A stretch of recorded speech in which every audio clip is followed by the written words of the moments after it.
The Inga Glass Company in Germany is one of the oldest in the world, still making Christmas ornaments the traditional way, blowing glass and painting them by hand. Every single creation is coated from the inside first with real silver. We're 15 generations of glass making. There were once over 1,500 manufacturers in this part of Eastern Germany, making it the glass ornament capital of the world. Even Queen Victoria was a client. But today, many Christmas decorations are made of plastic, and 87% are mass-produced in China. Germany makes less than 1%. So how did this family business with a secret sparkle manage to survive, while hundreds went out of business? We went to Germany to see how this iconic craft is still standing. Every new Christmas ornament starts life as a drawing. A design like this can take up to 6 hours. Chris Henkel then spends a week bringing it to life in the form of a clay figure. And he's the only one at the company doing this job. Diese ganzen Werkzeuge, die ich benutze, aber allem voran, was das A und das O ist, sind einfach meine Hände. In jeder Figur steckt auch ein kleines bisschen was von mir. This method of blow molding ornaments hasn't changed for nearly 200 years. Matthias Wiebich first heats a glass tube to 800 degrees Celsius. He then places it in a mold and starts blowing. He has only seconds to work before it cools down and hardens. Reinblasen, weil das Fenster ist ganz kurz. Too much air can make the glass thin and fragile. Too little will make it thick and it won't fill up the mold. Some shapes, like the classic bauble, don't need a mold. Nowadays, Matthias can make around 450 ornaments a day. Hat auch sehr weh getan, aber man lernt daraus. Man achtet dann auch besser drauf. Matthias says learning new shapes can still be a challenge. Jahr für Jahr kommen neue Ornamente mit dazu und es ist immer eine Herausforderung, das dann so zu meistern. The glass ornaments are now ready to take on the colours of Christmas. Workers start by coating the inside with a solution of silver nitrate. They swirl the liquid around to make sure it's evenly coated. Then dip it in hot water, which will trigger a chemical reaction that makes the silver stick to the glass. This inner coating is what gives the ornaments their silver mirror effect. They are washed with cold water and left to dry for 1 hour. Then it's time to add colour to the outside. The glass creations are transformed into Inga Glass's classic red bauble and into these mini pickles and yellow lemons. The coat is thin enough to allow the mirroring from the silver to still shine through. Also wenn ich das jetzt getaucht habe und ich schiebe das durch die Bahn durch, dort kommt warme Luft raus und dadurch trocknet das. Und das dauert ungefähr 5-6 Minuten. The warm air actually comes straight from gas burners used by the glassblowers. Inga Glass makes 1.5 million ornaments every year. Some decorations get a layer of spray paint and they have over 100 colours to choose from. The most popular are red, gold and silver. Once they're dry, it's time for the next paint layer. Stephanie Greiner-Boom is one of the 15 full-time painters. She's been working here for 20 years and can paint as many as 110 ornaments in a day. Kommt mir vor wie selber Märchen, zum Beispiel.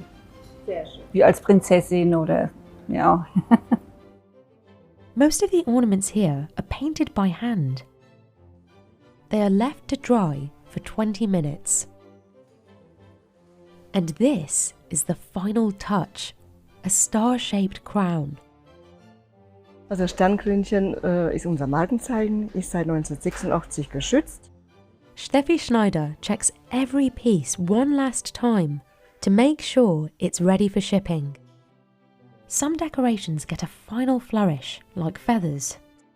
Birds are very, very important in our collection, and we have about 40 different birds.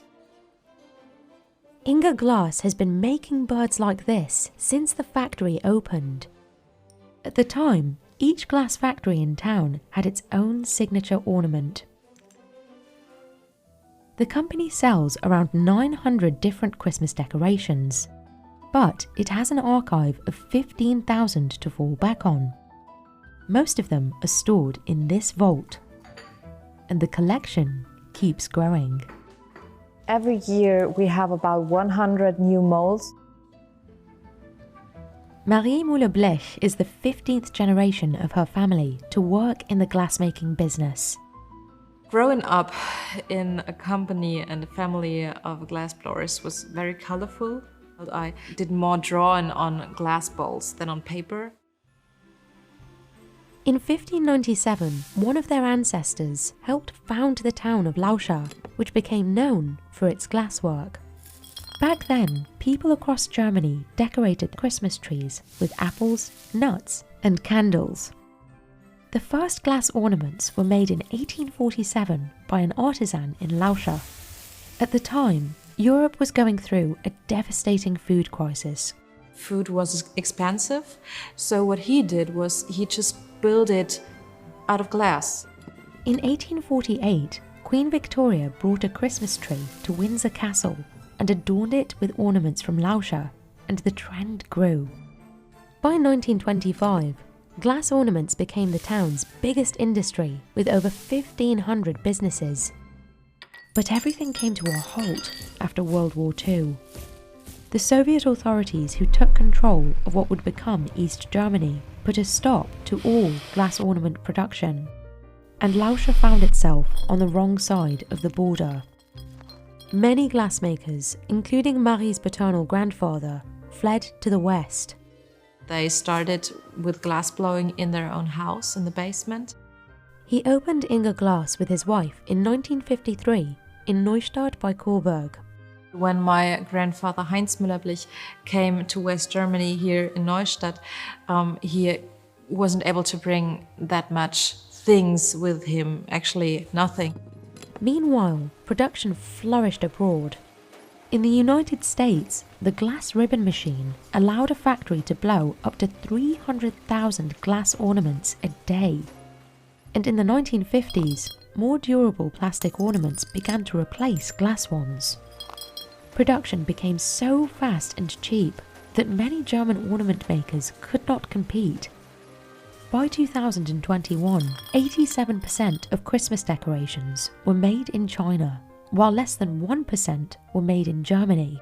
The consuming changed, and hand-blown, hand-painted wasn't that important anymore. Inga Glass is one of the few businesses here that managed to survive. But it couldn't make it on tradition alone. So in the 1990s, Marie's parents decided that if they couldn't beat the competition, they'd have to join them. My father thought about other possibilities of how this handicraft can go into future. And the only possibility he found was to get to know the Chinese market better and to learn about the industrial making of glass ornaments. They started producing a line of cheaper machine-made glass and plastic ornaments to help keep the business afloat. Peak season, of course, is in summer, actually, because then we have to produce everything for Christmas and everything has to be sent to the customers in time. Nowadays, they sell to retailers and department stores in 40 countries. Outside of Europe, their biggest market is the US. Die Ornamente werden in Kartonschachteln, in Kartons eingepackt und halt schön mit Papier ausgestopft, dass es halt nicht wackelt und nicht rutscht und sich halt nicht bewegt. They even have stores throughout Germany. Their cheapest glass ornaments are $8 a piece. The priciest go for $100, like the Nikolaus Prépares. Marie says she's inspired by her family's story and is determined to keep the craft alive. It's just what my heart beats for, and it's my passion, and I can't imagine to stop with it.